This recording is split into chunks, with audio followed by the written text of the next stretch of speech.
Money FM 89.3, best of the breakfast huddle. The Bigger Picture with Ryan Huang. Money FM 89.3. Good morning. It's the Breakfast Huddle. I'm Elliot Danker, and it is time now for the Bigger Picture with Ryan Huang. Ryan, let's look back. March 23rd, 2020, the day we saw huge sell-offs. When we came into the studio, it was a little bit of shock and horror for us because by the time we come in, the US markets are just closing. And it's 1 year later. Yeah, a lot to talk about back then, and time flies. Those were the days of 1,000-point swings, mostly drops, day after day. We're talking all about it. But since then, we've seen a strong rebound. Wall Street up nearly 80% from last year, so quite a bit of a rebound. So to get a bigger picture from where it goes from here, we've got Brian Arcese. He's the portfolio manager and equity analyst at Foord Asset Management. Morning, Brian. How are you doing? Good morning, Ryan. Thank you for having me. I'm well, thank you. Awesome. Well, we've come a long way since March last year. There's now a great rotation story happening in terms of sectors. Walk us through how that is shaping your investment approach. How has it evolved over the past year? Was it a great year for your portfolio? Yes, absolutely. So basically, as you come out of any deep recession, which certainly we were and were in last year and have just started to come out of now, you would expect cyclical stocks, value stocks, stocks that investors were most nervous about during that uncertain time to begin to perform much better. And that's really what we've seen. So from the fall of last year, basically around October until today, those cyclical names, which would be in energy, financials, those are the ones that have been performing best through that period.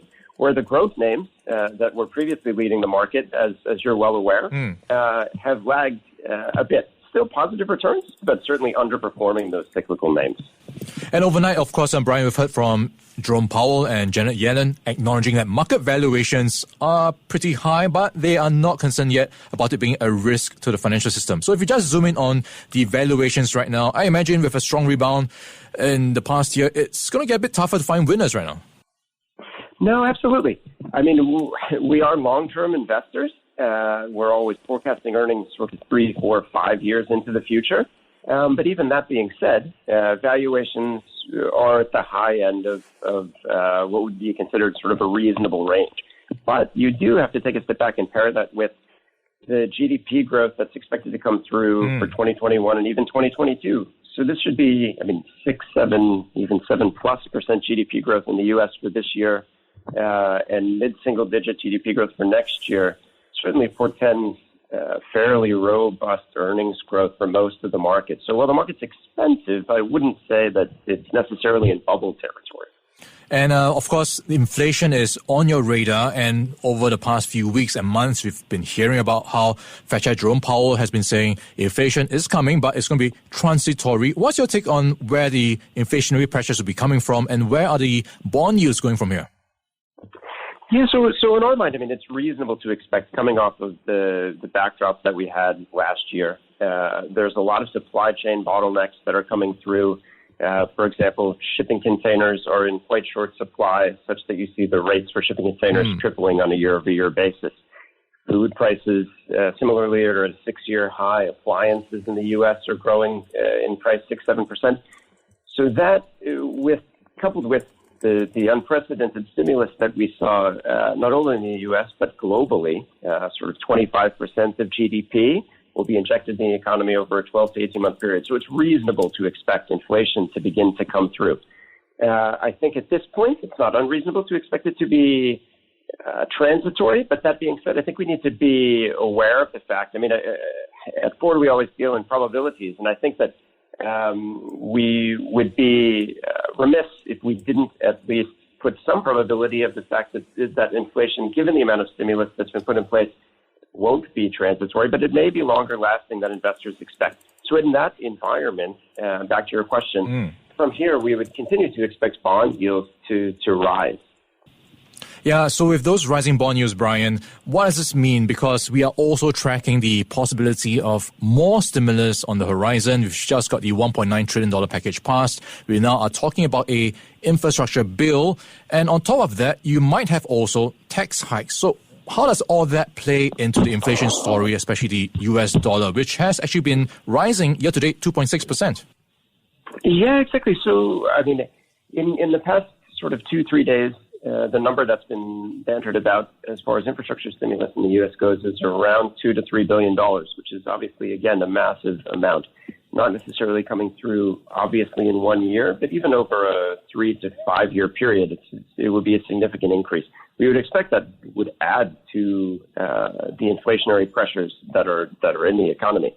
The tax hikes, I mean, they certainly won't be high enough to pay for all of that, but they may offset sort of a third of it, which would hold back growth a bit, at least an offset to that increased spending. But in our mind, I mean, if you look back, you had the 10-year sort of 2 to 3% within that range after the global financial crisis, and that was in a period of relatively weak growth.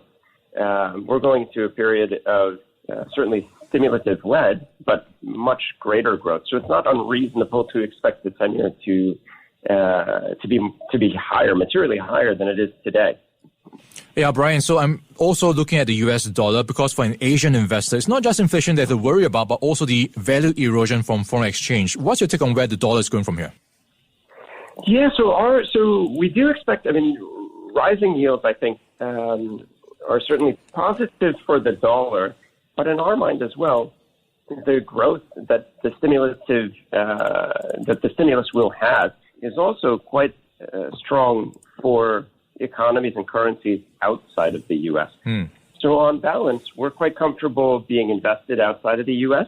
And we're on the margin more constructive on non-U.S. currencies going forward as well. Okay, Brian, and just to wrap things up, where are you looking for inflation-beating returns? Would it be in the commodity space? Because there's now talk about a potential super cycle again. Yeah, so basically the two places I think that one should look for inflation-beating returns, and I think it's important to highlight that, credit, fixed income is certainly not the place that you would want to find inflation-beating returns. But it would be in the commodity space. We aren't necessarily calling for a commodity super cycle, but are absolutely calling for commodity prices to stay strong and likely to continue to rise from here. And then secondly, real assets in any type of inflation is what you would want to own. And you can certainly own those either directly or through common stock in equities. So owning equities that own real assets has been a long-term inflation hedge as well. And so that for our portfolio, we're happy to be overweight equities in this environment with an eye towards owning equities that own real assets and equities that have pricing power during any inflationary environment. All right, Brian, thanks for your time this morning. Great to get your points on how to find inflation-beating returns in the markets right now. We've been chatting with Brian Arcese. He is the portfolio manager and equity analyst at Foord Asset Management. Brian, have a great week ahead. Thank you, Ryan. You as well. Thank you for having me. Before acting on the information on Money FM, please consider if it's suitable for your own investment objectives, financial situation, and risk tolerance. To listen to more great interviews, download our podcasts at moneyfm893.sg or download the SPH radio app available on Google Play or the App Store.